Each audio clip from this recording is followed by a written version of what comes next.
नमस्कार, राज्यसभा टीवी में आपका स्वागत है। मैं हूं आरफा खानम शेरवानी। सबसे पहले हेडलाइंस। बिहार में एक और गठबंधन, समाजवादी पार्टी, एनसीपी, एसजेडी और एनपीपी मिलकर लड़ेंगे चुनाव। कल लोक जनशक्ति पार्टी करेगी 29 उम्मीदवारों का ऐलान।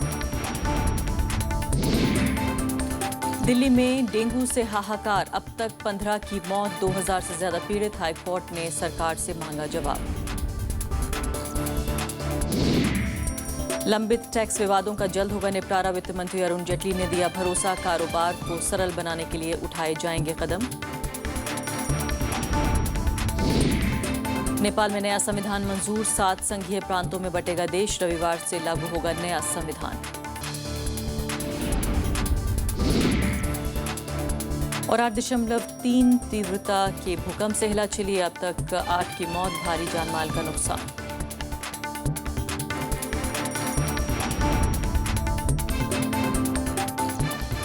और शुरुआत करते हैं पहली खबर से।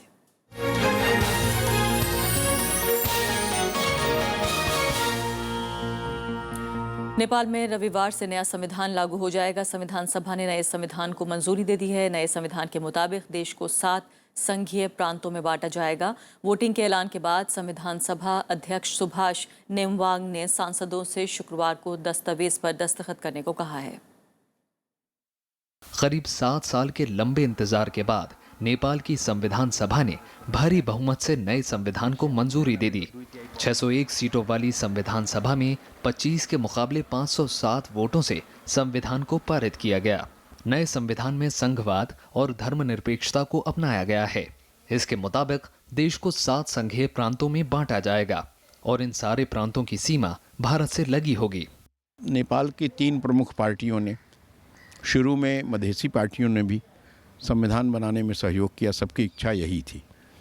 अभी क्या हुआ है कि संघवाद के सवाल पर मतभेद है, बाकी किसी सवाल पर मतभेद नहीं। नेपाली कांग्रेस, सीपीएन यूएमएल और यूएसपीएन माओवादी के सांसदों ने मसौदा संविधान का समर्थन किया।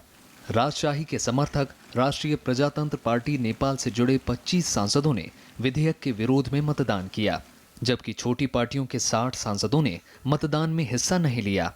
मतदान का बहिष्कार करने वालों में मधेशी मूल से जुड़ी पार्टियां भी हैं। उन्हें मलाल है कि भारत से सटे मधेशियों को ही 7 प्रांतों में बांट दिया गया है और इससे उनकी राजनीतिक ताकत कमजोर हुई है। जो मांगे मधेश की हैं उनको बिल्कुल अलग थलग नहीं रखना चाहिए, उनको भी साथ लेकर संविधान निर्माण करके आगे बढ़ना चाहिए। और मुझे विश्वास है कि नेपाल इस प्रक्रिया से ज़रूर आगे बढ़ेगा। 20 सितंबर को होने वाली संविधान सभा की आखिरी बैठक के बाद राष्ट्रपति राम बरन यादव नए संविधान की सार्वजनिक घोषणा भी करेंगे। इससे पहले 2008 में पहली संविधान सभा चुनी गई थी, लेकिन कई मतभेदों के कारण इसे भंग करना पड़ा। इसके बाद 2013 में दूसरी संविधान सभा का गठन हुआ, जिसके बाद नए संविधान पर सहमति बनी। नव विक्रम सिंह के साथ अखिलेश सुमन, राज्यसभा टीवी। शिवशंकर मुखर्जी, पूर्व राजदूत, इस वक्त हमारे साथ स्टूडियो में मौजूद हैं, जो कि नेपाल में भी तैनात रह चुके हैं, बहुत अच्छे तरीके से जानते हैं इस देश को। एम्बेसडर मुखर्जी, सबसे पहले ये बताइए कि इतने सालों की अनथक मेहनत के बाद अब करीब 7 साल गुजर गए। लगातार हम इस पर आपके साथ भी कितनी हमने चर्चाएं की होंगी कि अब संविधान आएगा और अब आएगा, आखिरकार आ गया है। जाहिर है एक ऐतिहासिक से कम तो नहीं है नेपाल के लिए, एक राष्ट्रीय पर्व की तरह मनाया जा रहा है, लेकिन वाकई क्या खुश होने वाली बात है? खुश होने वाली बात होना चाहिए था, लेकिन जिस तरह से ये प्रोमलगेट होगा रविवार को, मेरे ख्याल से ये जो कॉम्प्रिहेंसिव पीस एग्रीमेंट हुआ था, सीपीए जो हुआ था 2000, जिसके आधार पे ये सारे डेवलपमेंट्स हुए हैं, कॉन्स्टिट्यूएंट असेंबली 2 बार चुने गए हैं, नेपाल का जो पीस प्रोसेस है वो आखिर स्टेप तक नहीं पहुंचा है। देखिए, कॉन्स्टिट्यूशन जो है, सभी को पता है कि 1-2 चीज़ें अगर डिसाइड ना हो तो फिर भी उसको लागू कर दिया जा सकता है, कि हर एक कॉन्स्टिट्यूशन में अमेंडमेंट के पॉसिबिलिटीज़ होते हैं। लेकिन अभी जो हुआ है, जैसे त्रिपाठी जी ने अभी बोला आपके रिपोर्ट में, मधेश के जो एस्पिरेशंस थे, मधेश को जो वादा दिया गया था फरवरी 28, 2008 में, और इसके बारे में मुझे 100% पूरी जानकारी सामने में, मैं उसमें शामिल था इंडिया के रिप्रेजेंटेटिव होते हुए बिल्कुल एश्योरेंस दिए गए थे मधेश को ऑटोनॉमी के वास्ते, उनका गवर्नमेंट जॉब्स, आर्मी में प्रोपोर्शनल रिप्रेजेंटेशन वगैरह, ये सब 10 रिटन रूप में उस समय जो प्राइम मिनिस्टर थे गिरजा बाबू, ये एश्योरेंसेस दिए गए थे। ये पूरी तरह से वायदे निभाए नहीं गए हैं जो कॉन्स्टिट्यूशन में, और इसलिए मुझे ये लगता है कि लागू तो हो जाएगा, और इसमें कोई शक नहीं है कि नेपाल की जनता भी बहुत ही फ्रस्ट्रेटेड थी कि 7 साल हो गए हैं, 2 चुनाव हो लेकिन गए हैं। एम्बेसडर मुखर्जी, क्या वजह आपको लगती है क्यों एकदम से हाशिए पर डाल दिया गया मधेशियों को? 60 जो हैं वो सीटें उनकी वहाँ पर हैं, जिसमें वो काफ़ी हद तक जो है परेशान फिलहाल नजर आ रहे हैं। हम जानते हैं कि वहाँ भी एक तरह से बिल्कुल एथनिक माइनॉरिटी की तरह नेपाल में ट्रीट किया जाता है। बातें बहुत कही जाती हैं, लेकिन उनके इलाके आप देखिए जाके मधेशियों के किस तरह से ख़राब आर्थिक और सामाजिक स्थितियाँ हैं। क्यों इस तरह से किया गया है? देखिए, हमेशा जो प्रॉब्लम था, जो सबसे बड़ा रुकावट था संविधान को लागू करने के लिए 7 साल से, वो था क्वेश्चन ऑफ फेडरलिज्म। उसी पे किस तरह से फेडरलिज्म होगा। अब इस तरह से जो हुआ है, 7 हिस्से जो बने हैं, उसमें इनका जो आपको क्या कहते हैं, मधेशी, जनजाति, दलित वगैरह, उनके जो एस्पिरेशंस हैं, अगर आप जियोग्राफिकली देखें तो उनका ये शक है, और इस शक में कुछ हकीकत भी है, कि ये जो पुराने सैकड़ों सालों से उनका जो कंप्लेंट है हिल डोमिनेशन का, वो पूरी तरह से गया नहीं है। तो शक उनको ये है कि अभी तक ऊपर वाले जो लोग हैं वो उन पे दबाव रखना चाहते हैं। और एक्चुअली मैं वहाँ एम्बेसडर था, इसलिए अभी लोग बातचीत करते हैं, और मुझे ये ताज्जुब होता है कि जो मांगे हैं मधेश की इस समय, फिर वो मैप के ऊपर अगर देखा जाए तो ये कुछ गठिल मामला नहीं है। लगता है। तो यानी कि उन देशों में नेपाल का शुमार होता है जो अपने कानूनी अपने हक के लिए लड़ रहे हैं, संविधान में अपनी जगह के लिए लड़ रहे हैं, कि जो नाम प्रोविंसेस के रखे जाएं वो इस तरह से रखे जाएं, जो साइजेस है उनका वो किस तरह से रखा जाए। लेकिन सिर्फ मधेशी ही खफा नहीं है, जो प्रो हिंदू ग्रुप्स हैं वो भी बहुत नाराज़ हैं। उनको भी शायद ये उम्मीद थी कि वापस जिस तरह से मोनार्की में हिंदू राष्ट्र होता था, दुनिया का अकेला हिंदू राष्ट्र नेपाल फिर से बन जाएगा। जी नहीं, ये मैं आप ही के चैनल पे पहले भी कह चुका हूँ कि ये जो सेक्युलर नेपाल डिक्लेयर किया गया इंटरिम कॉन्स्टिट्यूशन में, इसमें ये जो हिंदू ग्रुप्स जो डेमोन्स्ट्रेट कर रहे हैं, इसमें कोई शक नहीं है, और ये हकीकत की बात है, ये मेरा ओपिनियन नहीं है। ये मुद्दा कुछ ग्रुप उठा रहे हैं जो मोनार्की से लिंक्ड हैं, क्योंकि मोनार्की का एक मिस्टीक था कि मोनार्क जो है, राजा जो है उनका, वो 23rd रीइंकार्नेशन ऑफ विष्णु है वगैरह वगैरह। जो अभी जो वोट हुआ संविधान सभा में उसके बारे में, उसमें ओवरवेलमिंग मेजॉरिटी से ये रिजेक्ट किया गया कि बाकी हिंदू स्टेट डिक्लेयर कर दिया जाए। मैं दावे के साथ कह सकता हूँ कि नेपाल एक डीपली बहुत ही रिलीजियस देश है। हिंदू 81% हैं, लेकिन सेक्युलरिज्म उन्होंने अपने इंटरिम कॉन्स्टिट्यूशन में रखा है, वो रहेगा, और हिंदू राष्ट्र के तरफ नेपाल नहीं बढ़ने वाली है। मुखर्जी, जितने बड़े टर्मोइल से, जितने संकटों से होकर गुजरा है नेपाल, शायद ही दुनिया का कोई ऐसा देश होगा जो होगा जिस तरह से मोनार्की से पहले लोकतंत्र की तरफ, किस तरह से हमने देखा, उसके बाद वापस जंग में धकेल दिया गया पूरा देश। अभी हमने देखा है कि पूरी तरीके से जो जलजला आया उसने पूरे देश को तबाह कर दिया। अभी फिलहाल ये कॉन्स्टिट्यूशन जो फिलहाल कम से कम हाथों में है वहाँ लोगों के, क्या ये देश को स्थिर बना पाएगा राजनीतिक तौर पर, इन तमाम जितने तरह के असंतोष नजर आ रहे हैं उसके बावजूद? देखिए, हम लोग जो नेपाल के दोस्त हैं और नेपाल के डेवलपमेंट्स को देखते रहते हैं, हमें थोड़ा डर है कि ये जो शब्द आपने इस्तेमाल किया, बहुत करेक्टली इस्तेमाल किया कि स्थिर होगा कि नहीं। मेरे ख्याल से इसमें थोड़ा मुझे डर लगता है कि शायद ना हो, क्योंकि जो लेजिटिमेट जो मांगे हैं मधेश की, जनजातियों की, उसको ना एड्रेस किए हुए, वो जो वादे किए गए थे उसको ना पूरा किए गए, तो ऐसा नहीं लगता कि स्टेबिलिटी और पीस पूरी तरह से नेपाल में वापस आएगा। संविधान, ये जो संविधान, भारत पर इसका असर देखिए, इमीडिएटली तो मैं कहता हूँ कि बिहार के इलेक्शन पे भी इस पे हो सकता है। हमारा ओपन बॉर्डर है, ईस्ट यूपी, बिहार वगैरह, शादियां आसपास में होती हैं, बिल्कुल आना जाना, बहू बेटी का रिश्ता है। और अभी पॉलिटिकल बैटल्स में हमेशा प्रोपेगेंडा परसेप्शन चलता है। जो संविधान को चाहते हैं कि अभी लागू हो जाए, और मांगे जो मधेश वगैरह के हैं वो आगे देखी जाएंगी, एक कमीशन बैठेगा वो वगैरह, उनका वो प्रोपेगेंडा चला रहे हैं कि ये जो दंगा, अभी 40 से ज़्यादा लोग मारे गए हैं पुलिसमैन के साथ मधेश में, जो दंगा फसाद जो चल रहा है वहाँ पर, प्रोटेस्ट एजिटेशन जो चल रहा है, तो उसमें ये फैलाया जा रहा है कि ये भारतवर्ष करवा रही है।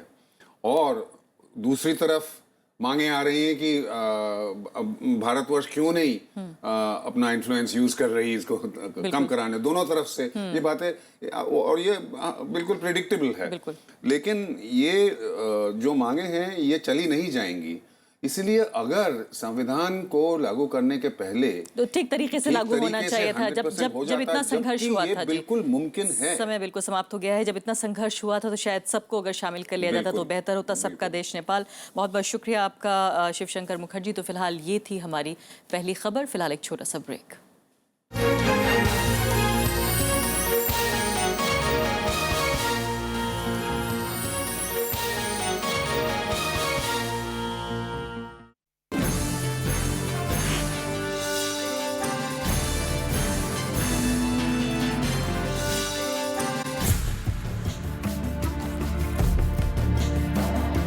डेंगू की जानलेवा बीमारी, सरकार की क्या है तैयारी? लक्षण और इलाज के रास्ते, क्या करें इससे बचने के वास्ते? देखिए RSTV विशेष डेंगू का कहर, शाम 7:30 बजे।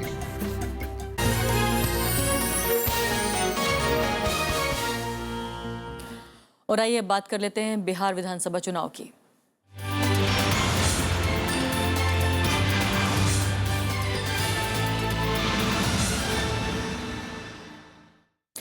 बिहार में Samajwadi party, NCP, Samajwadi Janata Dal, democratic और संगमा की NPP मिलकर चुनाव लड़ेंगे। लखनऊ में साझा कॉन्फ्रेंस के जरिए समाजवादी पार्टी के नेता राम गोपाल यादव ने इस गठबंधन की जानकारी दी।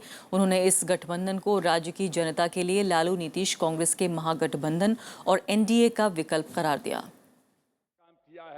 बिहार के सियासी दंगल में कूदने के लिए एक और गठबंधन तैयार है, जिसमें समाजवादी पार्टी, एनसीपी, पूर्व केंद्रीय मंत्री देवेंद्र यादव की समाजवादी जनता दल, डेमोक्रेटिक और पूर्व लोकसभा स्पीकर PK संगमा की NPP शामिल है। हमारी कोशिश है कि हमारा ये गठबंधन मोर्चा एक प्रभावी ढंग से वहाँ चुनाव लड़े और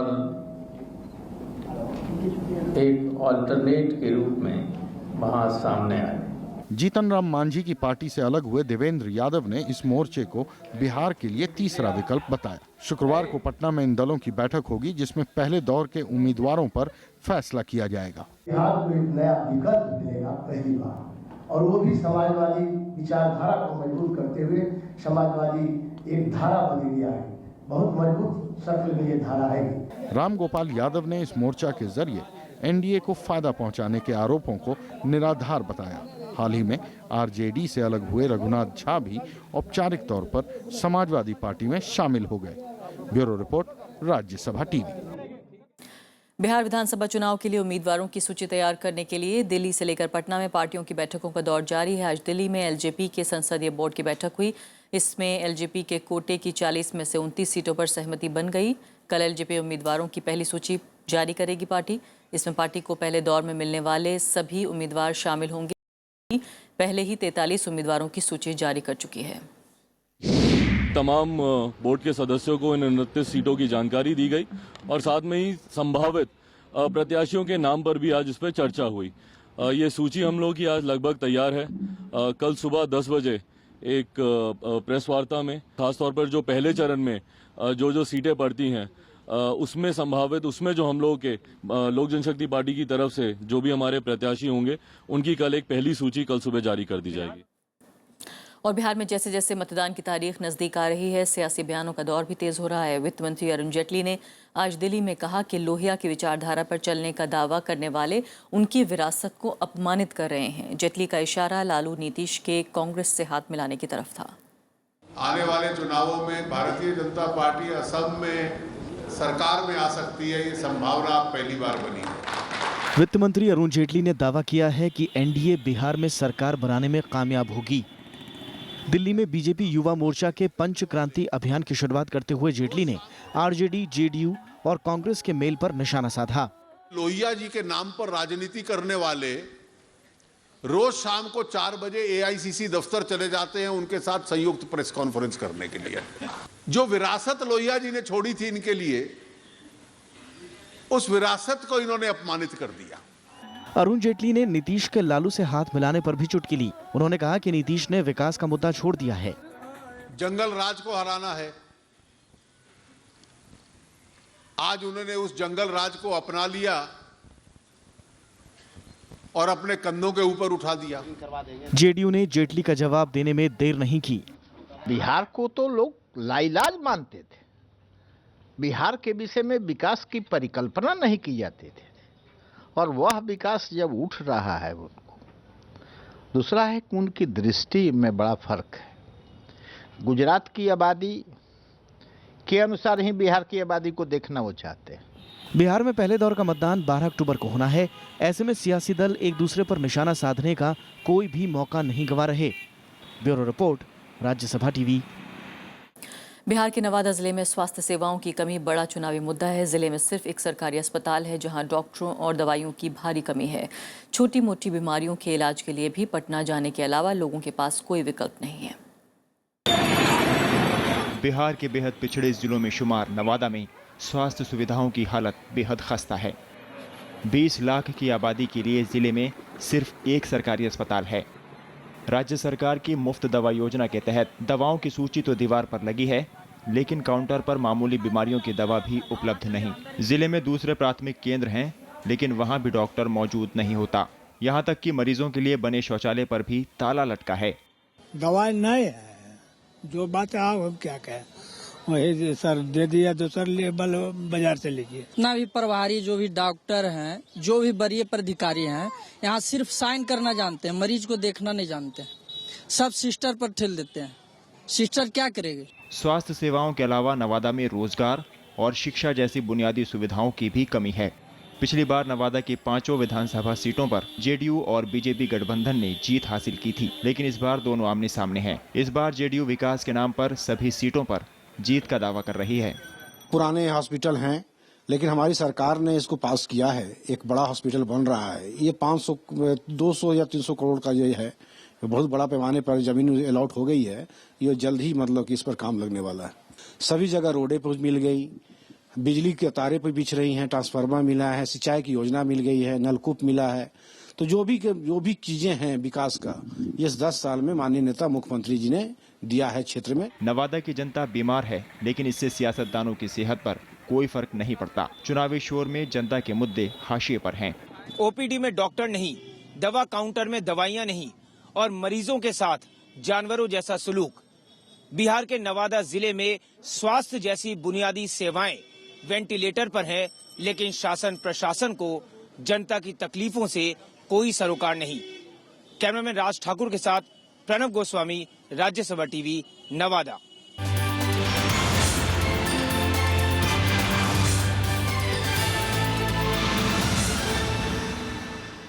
खबरों में आगे बढ़ते हैं। वित्त मंत्री अरुण जेटली ने देश में कारोबार को सरल बनाने के लिए जल्द ही कई कदम उठाने का भरोसा दिया। इंडिया इकोनॉमी सम्मेलन में उन्होंने कहा कि इस दिशा में सरकार जल्द ही लंबित टैक्स विवाद से जुड़े मुद्दों का समाधान कर देगी। केंद्र सरकार अगले कुछ दिनों में कर विवाद के कई मामले न्यायिक या प्रशासनिक स्तर पर निपटाने की कोशिश करेगी। वित्त मंत्री अरुण जेटली ने दिल्ली में इंडिया इकोनॉमिक सम्मेलन में ये जानकारी दी। हालांकि जेटली ने कर से जुड़े विवादों का ब्यौरा नहीं दिया। Our taxation systems are pending disputes. Now, a number of them have been put to rest, and we are trying over the next few days itself so that many others can be put to sleep, either by a judicial resolution or by an executive resolution. वित्त मंत्री ने माना कि विनिर्माण क्षेत्र में तेजी लाना सरकार के लिए सबसे बड़ी चुनौती है। उन्होंने कई सुधारों के पाइपलाइन में होने का जिक्र करते हुए कहा कि राजनीतिक वजहों से वस्तु और सेवा कर यानी जीएसटी अटका पड़ा है। We want to build India's productive capacity so that we can sustain 8 to 10% non-inflationary GDP growth rate, not just for a few years, which is what has been India's destiny in the last few decades, but to be able to achieve that 8 to 10% growth steadily through boom and bust cycles. वित्त मंत्री जेटली ने माना कि वैश्विक बाजार में कच्चे तेल की गिरती कीमतें भारत के हित में हैं। तेल की कीमतों में आई गिरावट से सरकार का खर्च घटेगा और इससे सरकारी निवेश बढ़ाने में मदद मिलेगी। Bureau report, Rajya Sabha TV. आज प्रधानमंत्री नरेंद्र मोदी ने इंडिया गेट पर लगाई गई प्रदर्शनी शौर्यांजलि का दौरा किया। इस प्रदर्शनी में 1965 की लड़ाई के पलों को फिर से जिंदा करने की कोशिश की गई है। यहाँ युद्ध में इस्तेमाल किए गए फाइटर प्लेन और अन्य हथियारों को भी दिखाया जा रहा है। गुरुवार को प्रधानमंत्री नरेंद्र मोदी राजपथ पर लगी प्रदर्शनी शौर्यांजलि देखने पहुंचे। ये प्रदर्शनी भारत पाकिस्तान के बीच हुए 1965 के युद्ध की स्वर्ण जयंती के अवसर पर लगाई गई है। बाद में प्रधानमंत्री ने शौर्यांजलि के बारे में ट्वीट भी किया, जिसमें उन्होंने कहा कि शौर्यांजलि में कुछ समय बिताया, जो साल 1965 के युद्ध की स्वर्ण जयंती को समर्पित प्रदर्शनी है। 1965 के युद्ध के दौरान हमारे सशस्त्र बलों का पराक्रम और बलिदान हर भारतीय की यादों में रचा बसा है। हमें उन पर गर्व है। बुधवार से शुरू हुई प्रदर्शनी करीब 700 मीटर में लगाई गई है। इस प्रदर्शनी में कच्छ के रण से लेकर ताशकंद शिखर सम्मेलन के बारे में विस्तार से जानकारी दी गई है। यहाँ युद्ध के कई दृश्यों को भी दिखाया जा रहा है। Bureau report, Rajya Sabha TV. Delhi high court ने डेंगू के लगातार बढ़ते मामलों पर कड़ा रुख दिखाया है। कोर्ट ने केंद्र और दिल्ली सरकार समेत एमसीडी को आज नोटिस भेजकर जानकारी मांगी है। दिल्ली में डेंगू से अब तक 15 लोगों की मौत हो चुकी है। इधर कांग्रेस और बीजेपी ने दिल्ली सरकार पर डेंगू से निपटने में लापरवाही का आरोप लगाया। राजधानी दिल्ली में इस साल 2000 लोग डेंगू के शिकार हो चुके हैं। इलाज में लापरवाही और निजी अस्पतालों की मनमानी शिकायतें मिल रही हैं। दिल्ली हाई कोर्ट ने इससे जुड़ी जनहित याचिका पर सुनवाई करते हुए नोटिस जारी किया है। Municipal corporations of Delhi, NDMC, Delhi सरकार और केंद्र सरकार सभी को नोटिस जारी किया है और ये कहा है कि वो स्टेटस रिपोर्ट फाइल करें कि वो डेंगू की रोकथाम के लिए क्या क्या कदम उठाए गए हैं और क्या क्या कदम उठाए जा रहे हैं। केंद्र और दिल्ली सरकार डेंगू से निपटने के लिए जरूरी कदम उठा रही है। सरकारी और निजी अस्पतालों में मरीजों के लिए बेड बढ़ाने के निर्देश दिए हैं और डेंगू की जांच के लिए 600 रुपए से ज्यादा लेने पर कार्रवाई की चेतावनी दी गई है। प्राइवेट सेक्टर को आज ऑर्डर दिए गए हैं कि अपनी कैपेसिटी को 10% से 20% तक बढ़ाएं, जो भी उनकी सैंक्शन स्ट्रेंथ है, और जो ये बेड बढ़ाए जाएंगे इनको सिर्फ फीवर और डेंगू के लिए यूज किया जाए। डेंगू के मामले में राजनीति भी उफान पर है, जहां दिल्ली सरकार की नाकामी का आरोप लगा रहे हैं।